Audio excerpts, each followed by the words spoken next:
So, thank you all for coming. Very important afternoon. Quickly, what are we going to talk about today? So obviously we need to first understand, have a common understanding. What do we mean when we speak about a culture of safety? And then why is it important? Why do we care about creating a culture of safety?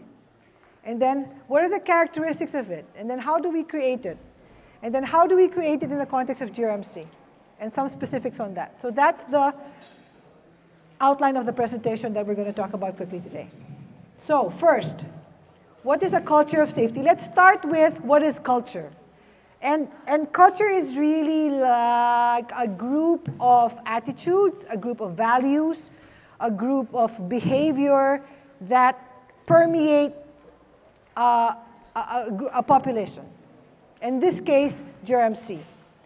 And when we speak about a culture of safety, this attitude is founded on an appreciation that the most important thing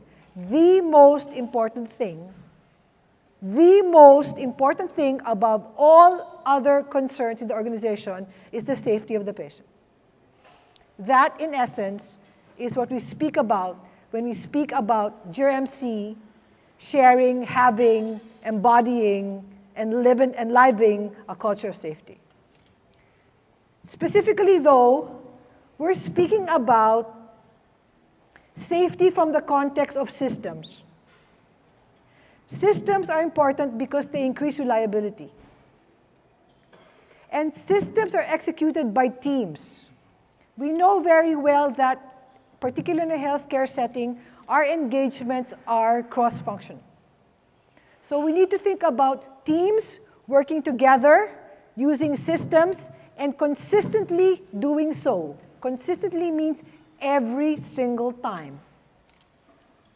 Towards, what is all this activity geared towards? Patient safety. High performance, high quality service founded on the safety of the patient. Now taking this a bit further, the thing about patient safety is it's been studied and it's been analyzed, and 9.5 times out of 10, the problem with patient safety is not an individual. The problem with patient safety is a process or a system or a policy. And so when we look at how do we make GRMC safer, we don't look at who did something wrong. We look at what went wrong. And the what went wrong, we look at not from the context of assigning blame, but we look at it in the context of how can we make it better so what went wrong doesn't ever go wrong again. And that's really what we mean about when we speak about the culture of safety. Now, why is it important? Why is it important? Because hospitals, like it or not, are inherently unsafe environments. This landmark study that was produced by the Institute of Medicine says close to 4% of incidents are adverse events that occur in hospitals, killing potentially close to 100,000 people every year.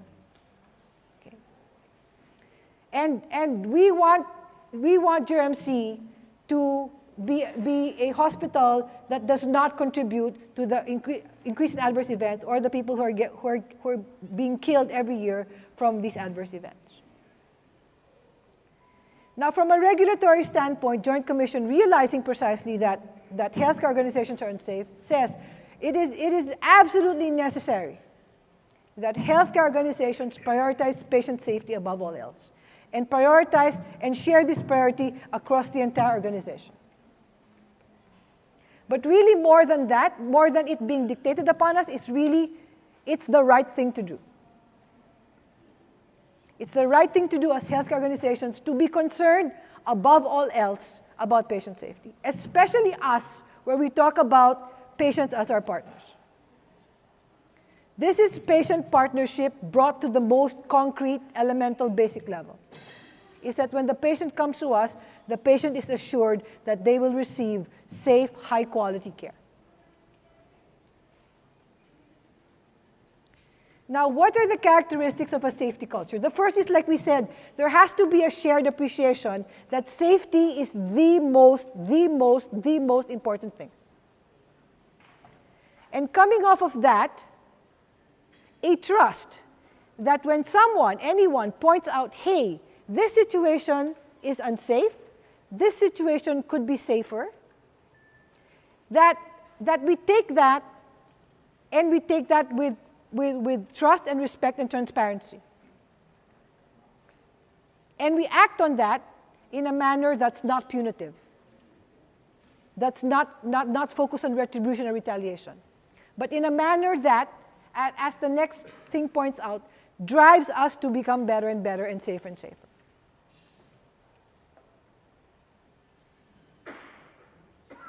Now, how do we actually create a culture of safety? The first thing is we need to have a baseline.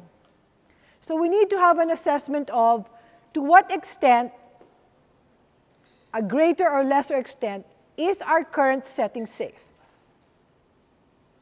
Because it's only from this baseline that we will be able to track our progression forward. The next thing is, as we said, safety is very rarely about individual action. It's mostly about effective team action. So we need to empower those teams, we need to institute those teams, and we need to promote those teams working together, communicating and sharing learnings towards safer and safer care. So team functions cannot be the exception, they need to be the rule. This idea about operating in silos and having a very functional perspective of care needs to be changed to a perception of care being a team engagement and the team being equally accountable for the safe and the quality of the care for that patient. Next, all members of the team need to be involved. And when we say the patient is a partner, the patient is part of that team. So in building a safety culture, very, very important that the patient is engaged. The patient is informed, the patient is empowered, the patient is engaged. Now systems, we talked about this. We need systems, we need tools, because human error is a fact of life. And to limit the impact of human error, we need to create tools and systems that will allow us to be more and more reliable, more and more consistent in the way that we operate. We need to encourage openness. We need to encourage transparency, precisely because we need people to feel safe when they're speaking about, when they're raising out, when they're calling out situations that they feel may be unsafe. Finally, we need to foster accountability, and accountability is very tricky. Okay? Because remember how we say we want people to speak up, but we don't want them to be afraid about speaking up. But this fear about speaking up cannot be to the expense of accountability. People at the end and teams at the end still need to be accountable for their actions. Okay? And accountability goes to, pointing things out, calling things out on one level. But for me, the biggest demonstration of accountability is if you come in and you lead the process of making things better. So calling things out is one thing, but in my mind, if you call something out as being unsafe, you are the most accountable for getting that situation fixed. Okay, what is this culture of safety program in the concrete? Okay, we talked about needing to assess and come up with our baseline. What is the state of the state vis-a-vis the safety of care in GRMC?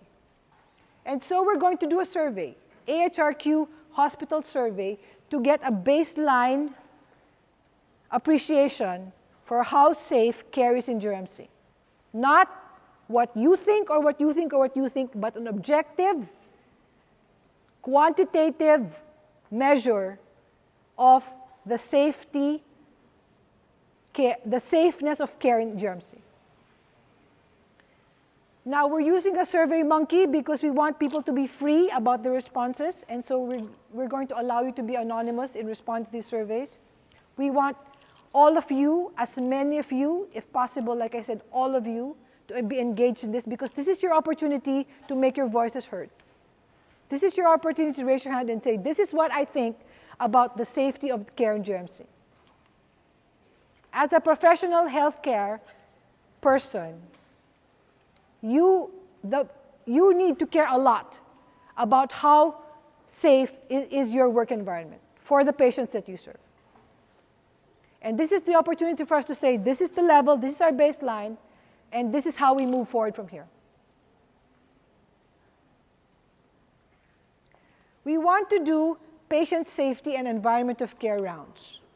Now, you need to think about this as less of an inspection and more as an opportunity for engagement. Okay? So these are going to be rounds focused on the patient care engagements as well as the environment of care engagements. So facilities and clinical care. And you're going to see people from different departments, staff departments, for example, quality and safety, facilities, housekeeping, and then you're going to see people from the clinical departments, pharmacy, nursing, ancillary services, and so on, infection control, and so on. And you're going to see them together, and you're going to see them together with some member of the executive team. And the groups are going to be walking around, and they're going to be visiting your areas, and they're going to be engaging with you about discussions on safety. What are your safety concerns? How can this be addressed? How can we move forward? So think about it less as, them coming and policing you, to them coming and engaging you and communicating with you and interacting with you and getting your views on how safe is the care and how can it be more safe even.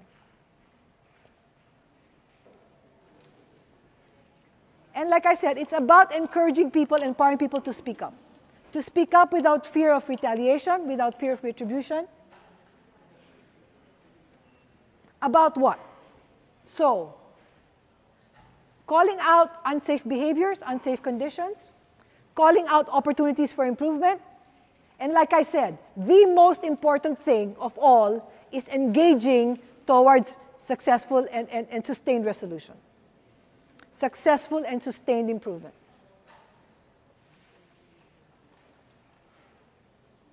Now, what are avenues for reporting and communicating? There is the Patient Safety Report, which is an electronic form that's on the internet that you use if you have observed adverse events, medication errors, sentinel events, and the most important thing of all, near misses. Now, there's also a program called Penny for Your Thoughts, and these are about ideas.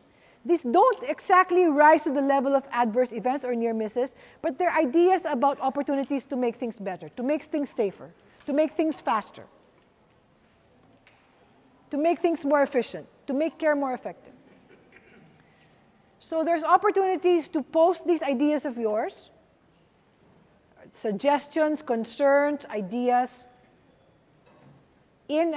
also in electronic form that's also in the internet homepage. Okay? And finally, outside the quality management office, there's a Dropbox. And you write what you feel, you write what you think, you write what you see, you write what you hear, and put it in there. And all these mechanisms for communication can be anonymous. So if you're concerned about identifying yourself, you can protect your identity by remaining anonymous, but we would encourage you to make yourself known. Beginning of any culture of safety is an appreciation of mutual trust. That I report, I stand behind my report, but this is not going to be used against me. Not me personally.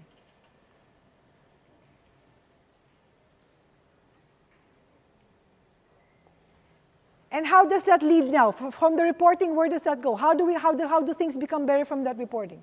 So like I said, you identify your safety concern and opportunity, you participate in developing solutions, in developing resolutions, and then you support. I would even change that word from support to champion. You champion the implementation of the improvement that you yourself identified. So that in sum is it. We talked about what is a culture of safety, why is it important in a hospital setting, especially in a hospital setting, how do we create the culture of safety in general, and then what are the specific programs of GRMC to build this culture of safety, to start it, build it, and sustain it. And the most important thing that you need to take away is this is just like the t-shirt says. Can I borrow you? Here. Every task, every person, every day. Every task, every person, every day. Thank you. So thank you. I'm okay to take questions if there are any questions.